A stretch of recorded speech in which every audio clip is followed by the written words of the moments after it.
If we are to discuss how to restore religious freedom and freedom in general in regard to states' rights, we've got to make some acknowledgments and qualifications up front. Nevertheless, there is work we can do. There is work that needs to be done. Now remember that this project focuses mainly on things average individuals can do to restore freedom in this country. We've already addressed what I consider those areas where we can have the most impact by far: in education, in welfare, and in local government. Taking control to the maximum extent possible in these three areas has got to be the main priority. And much of what needs to take place in these three areas will keep the average individual busy for years, if not for a lifetime. And if we can't start there, particularly with education, if we can't make that step where the treading is easy, there's no sense in trying to do it where it's going to be harder.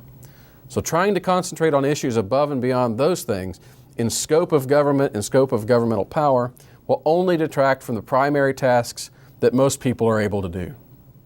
As we can quickly see, most of the steps that need to be taken in regard to states' rights will have to come to the level of state representatives, state assemblies, and things like that. So there's simply no magic key we can turn. There's no one hand we can shake, no organization we can join in and of itself, or one person we can vote in, should we even be so lucky as to have such a perfect candidate.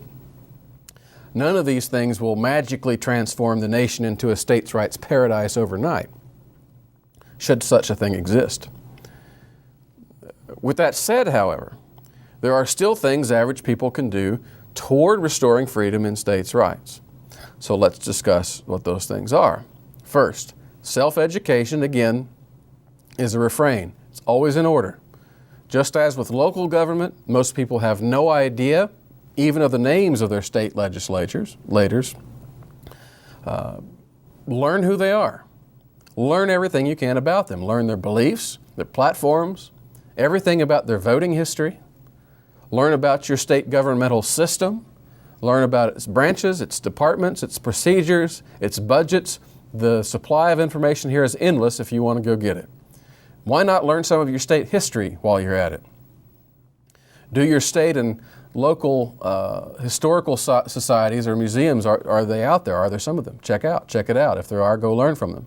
In my experience, state and local history, as well as state and local government, are not well emphasized at all in public school curricula, if they're emphasized at all. Most students graduate with little knowledge at all in these areas, to an even worse degree than in other areas. And that means that such education is up to you. And you'll probably find out some interesting connections, considering like the wealthy families who founded your state and their connections stretching all the way back to the seats of power in early colonial times. Special interests tend to be homebrewed. They tend to be inbred in many cases. You can find out about those at the state level. At any rate, knowledge of who representatives are, how the system works, what various laws are, what issues are on the floor or in queue are all part of this learning process. Learn it all because you'll need to know the information. Secondly, individuals should start websites monitoring state officials just as I described for local governments. Such a site should be dedicated only to state matters, not mixed with local politics unless it's absolutely necessary, not mixed with national politics or political campaigns or things like that, except inasmuch as those things impinge directly on the state issues. The goal here is to have ultimate transparency for state issues. That is the ultimate form of education, revealing to people things they would not normally find or know or understand on their own. And it's a great service to your fellow citizens. Since most people have no clue about such things, they don't even think beyond the normal media if they watch the news, even. And they wouldn't know where and how to find important information even if they did consider it. You can provide an invaluable service to a state political clearinghouse, website, or blog. And those of you who have the ability, go do it. And since so few people will take the initiative to go do something like that, it could be the greatest contribution you could make to the cause of liberty, especially if you have the skills, like I said, which, by the way, there are not a whole lot of skills required to operate a blog. And if you have the time to do it. And if you're looking for a way to contribute, it's almost imperative that you begin now. Part of your own educational process will include learning a vast array of issues where states' rights can restore freedom. One of the best places to observe some of these currently is the work being done by the 10th Amendment Center. This is an independent organization not connected to American Vision. And this acknowledgement of what they're doing, that it's good, is by no means a blanket endorsement of everything they do, although it's also not to say otherwise either. I simply don't know everything that goes on in that organization or other organizations like it, and so I need to point that out and say it up front. But the work that they are doing is in fact admirable in both scope and detail. And I only mention them because they're the guys that have organized and begun to do it. They've drawn up model legislation for a host of issues which states can apply in their own jurisdictions. Now, just a few of those areas and things on which they're working currently are these, and the list is pretty impressive. Nullification of federal health care, state control of the National Guards, freedom from federal firearm registrations and regulations, protections of intrastate commerce, protections of local food sovereignty and food commerce, protections from the National ID card, which was the Real ID Act and stuff like that, protections from TSA offenses, nullification of unconstitutional legal tender laws, nullification of cap and trade and other EPA regulations, state regulations of federal tax collection and revenue, things called Sheriff's First laws, which protect against unwarranted federal policing activities intruding on local citizens, and even industrial hemp freedom acts. Now, this is an impressive list, but I want to tell you the potential is even greater than this. And I'll discuss that in a moment, that a move practically to nullify Roe versus Wade could be effected at the state level, and indeed has already been attempted at least once. And it failed by an 11% margin, mainly due to the fact that they would not allow any exceptions to the abortion law at all, even if a mother's life was in immediate danger of things of that nature. And it could probably go beyond this as well. At any rate, it's helpful to find your local chapter of the 10th Amendment Center and ask how you can help get the word out in your community.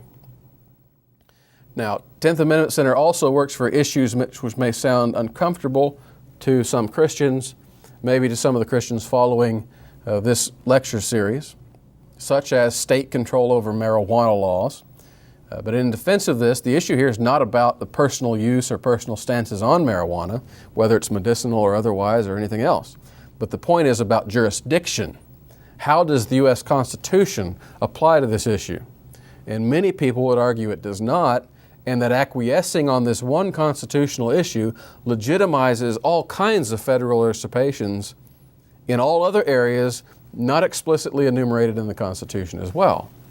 After all, if we submit to the idea that the constitutional interstate commerce clause applies to the regulation of marijuana within a state,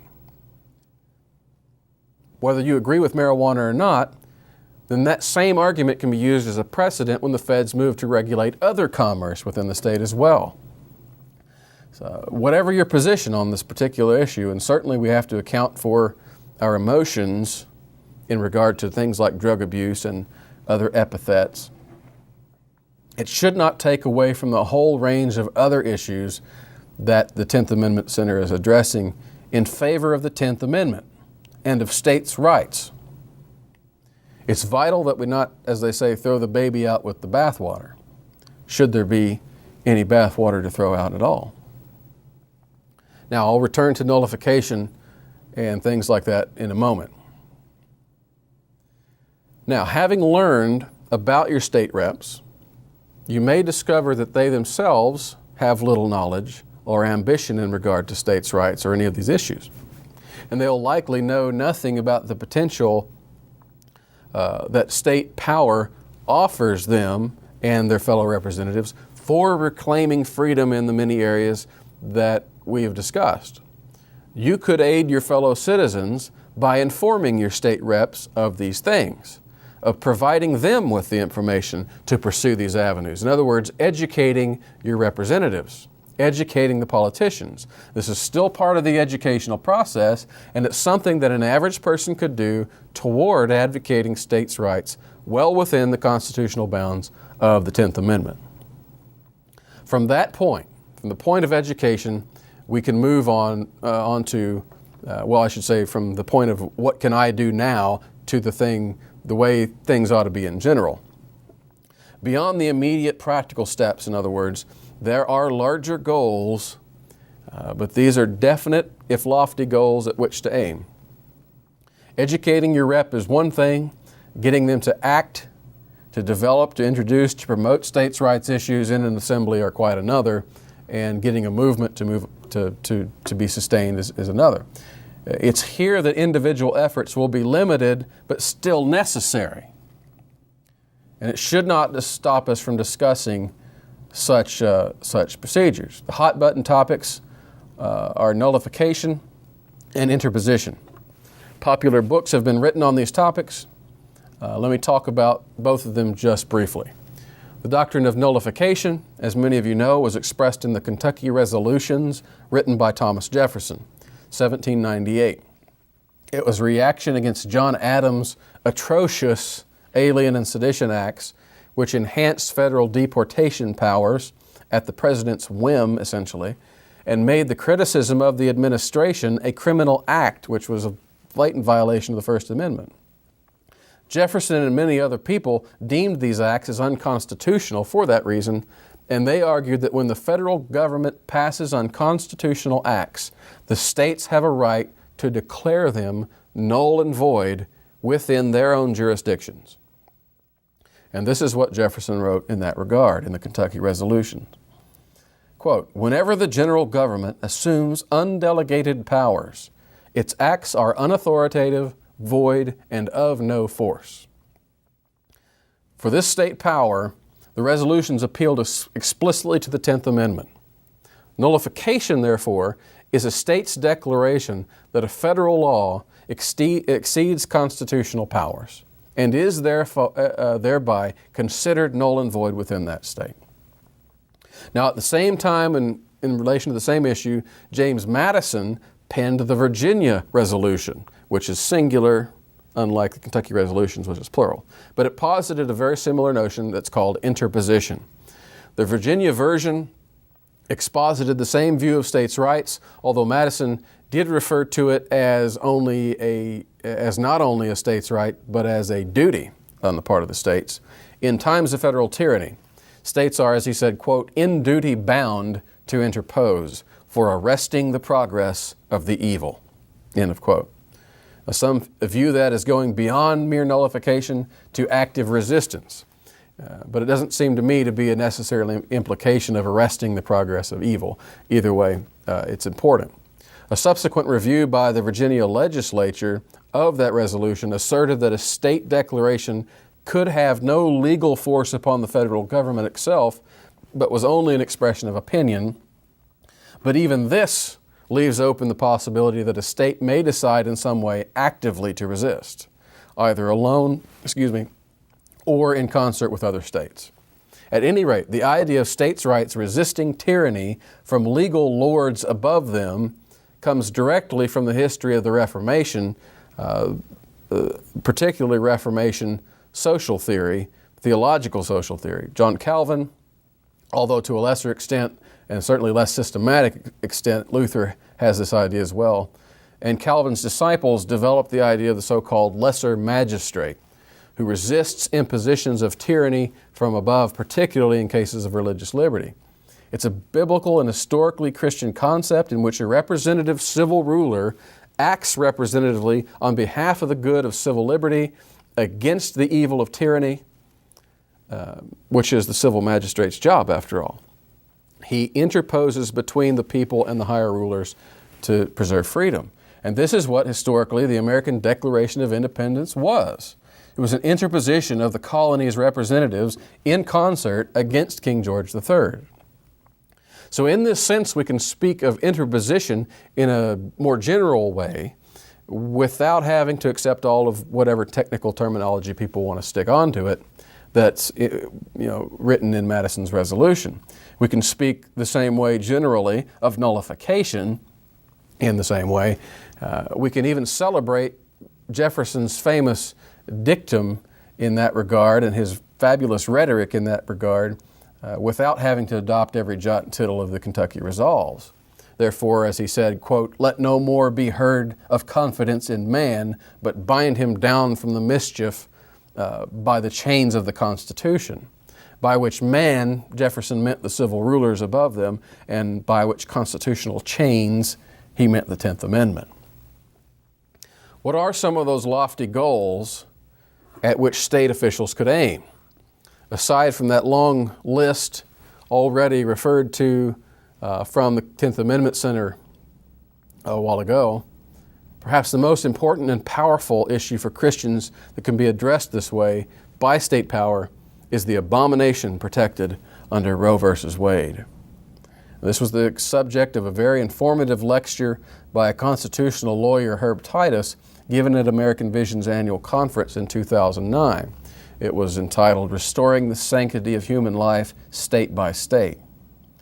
Now, without going too far in depth into the arguments, all of which I commend you to go listen to, suffice it to say that the Supreme Court decision contains holes in it that can easily be exploited, and more importantly, it rests upon factual assumptions that are today disproven by more advanced knowledge.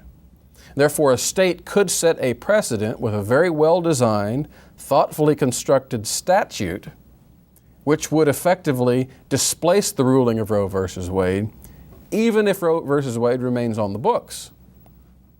Now, that sounds strange to a lot of people, but it's a fact. Most Christians don't realize that the legal decision of Roe v. Wade had nothing to do with the determining of when life begins. Okay, that's the aspect of the situation that everyone hears about. It was explicitly not decided by the case. The writer of the opinion, Justice Blackmun, states it explicitly like this, quote, we need not resolve the difficult question of when life begins. When those trained in the respective disciplines of medicine, philosophy, and theology are unable to arrive at a consensus, the judiciary at this point in the development of man's knowledge is not in a position to speculate as to the answer. Now, Blackmun goes on to discuss various theories and aspects of that issue, but all of that was superfluous to the actual decision. Okay. What this allowed the court to do, however, was subsequently to forbid the states on the same facts only, by the way, from imposing any single view, any of those single views, upon the beginning of life, upon their citizens. But the decision was made based on that genius piece of Lincoln's legacy, the 14th Amendment.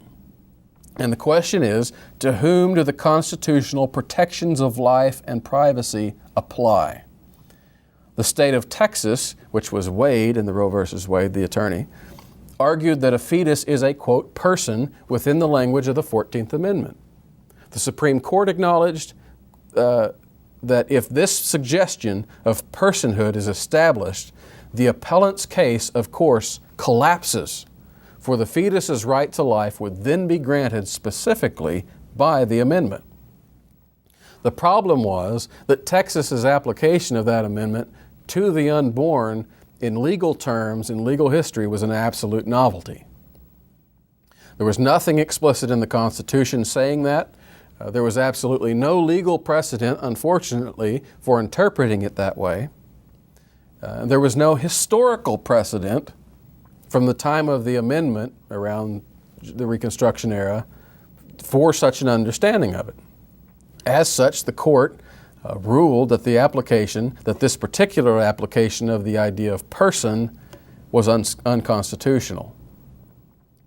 For the 14th Amendment itself clearly defines exactly who are citizens and thus whose rights are protected. And this is what it says, quote, all persons born or naturalized in the United States.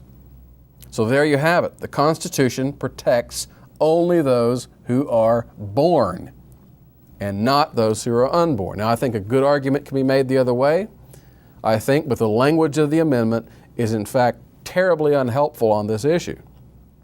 On the surface of it, the idea that the Constitution only protects the rights of the born in the word person is like arguing that Jefferson's Declaration of Independence, that all men are created equal and have the natural rights of life, liberty, etc., only technically applies to men and not to women. After all, it says men and not women. So that would be ridiculous. Now, this thing, coupled with the other observations the court made, came to conclude that, quote, the word person, as used in the 14th Amendment, does not include the unborn. Yet since the mother was in fact born, she was protected by constitutional rights, and thus her right to privacy trumps any alleged right of life to the fetus, which we see constitutionally doesn't exist. The court did go on to allow some states to make regulations in regard to the mother's health and thus protect the life of the fetus. But the famous decision, in other words, hinged upon a technical argument over a definition and the application of wording completely unheard of, unforeseen by the people who wrote the amendment. And yet, as I said, the ruling is not airtight and therefore it's not insurmountable.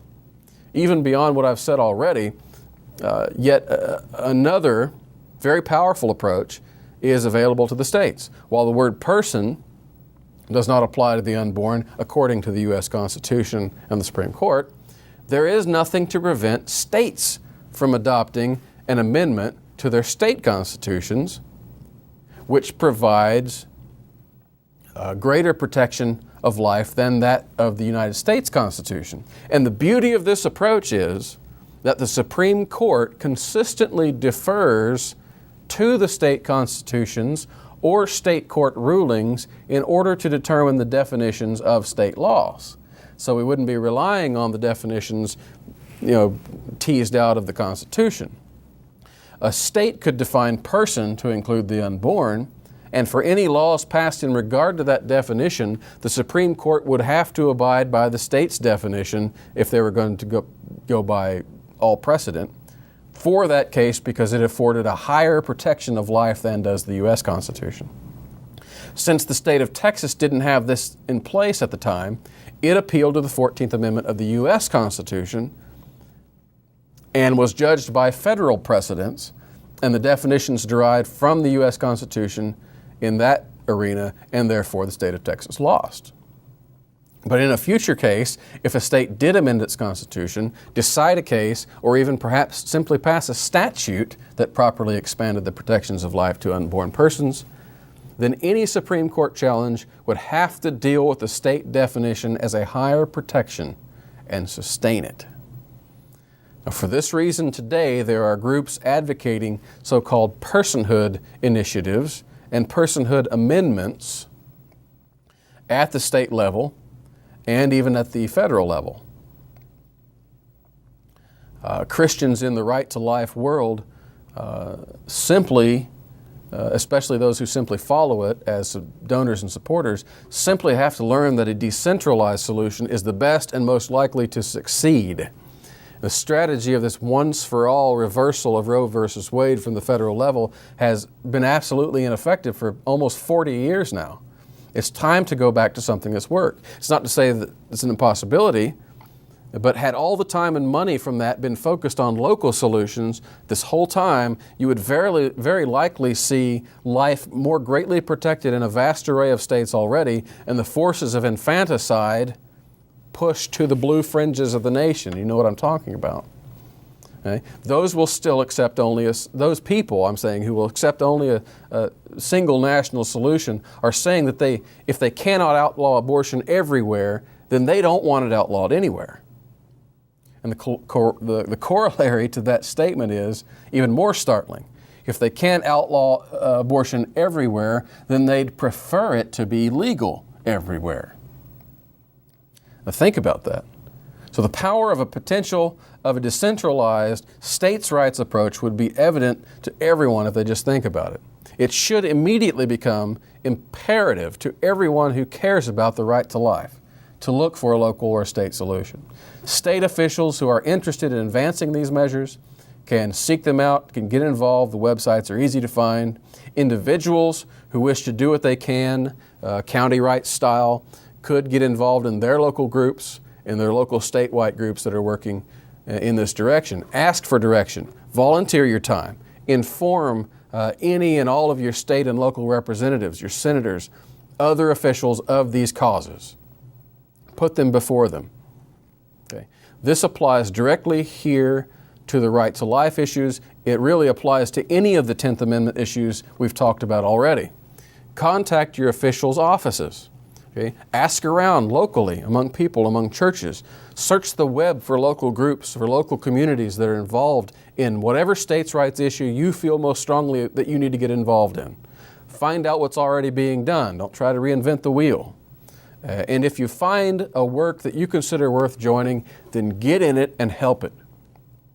At the very least, you should find such a cause and a group that you feel strongly about or you want to support. And if you can't give your time, if you don't think you can get involved personally, then give money.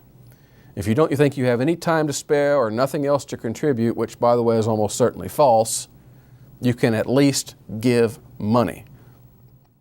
The causes of life and of liberty can employ $25 or $30 or $50 a month better than your movie channel can or dinner at Applebee's this week. But volunteering to help, volunteering your time is even better yet beyond that. And the truth is most people have spare time to contribute. And if we would quit wasting our time in useless hobbies and get involved in something like this for a campaign for life or liberty at the state and local level, it would have a much greater impact. You would have a much greater legacy to be remembered by your friends and children. That concludes the States' Rights Talks. We'll move on to the next topic, taxation, in the next talk.